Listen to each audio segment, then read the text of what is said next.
இந்தியாவின் இரும்பு மனிதர் சர்தார் வல்லபாய் படேலின் 150வது பிறந்த நாள் முன்னிட்டு அவரது உருவப்படத்திற்கு மலர்தூவி மரியாதை செலுத்திய துணைநிலை ஆளுநர், முதலமைச்சர் ரங்கசாமி ஆகியோர் காவல்துறையினரின் அணிவகுப்பு மரியாதையை ஏற்றுக்கொண்டனர்.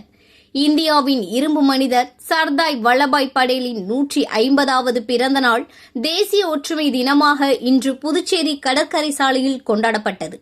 செய்தி மற்றும் விளம்பரத்துறையின் சார்பில் நடைபெற்ற விழாவில் துணைநிலை ஆளுநர் கே. கைலாஷ்நாதன், முதலமைச்சர் ரங்கசாமி, சபாநாயகர் செல்வம் மற்றும் அமைச்சர்கள், சட்டமன்ற உறுப்பினர்கள் கலந்து கொண்டு வல்லபாய் படேலின் உருவப்படத்திற்கு மலர்தூவி மரியாதை செலுத்தினார்கள்.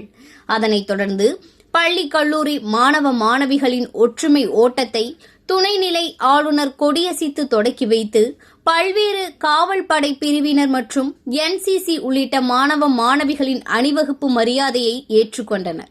இந்நிகழ்ச்சியில் மாண்புமிகு முதலமைச்சர், உள்துறை அமைச்சர் நமச்சிவாயம், சட்டமன்ற உறுப்பினர் சாய் ஜே. சரவணகுமார், தலைமைச் செயலர் சரத் சவுகான், காவல்துறை தலைவர் AK சிங்லா, செய்தித்துறை முகமது ஹாசன் அபித், காவல்துறை துணைத் தலைவர் சத்யசுந்தரம் மற்றும் அதிகாரிகள் கலந்து கொண்டனர்.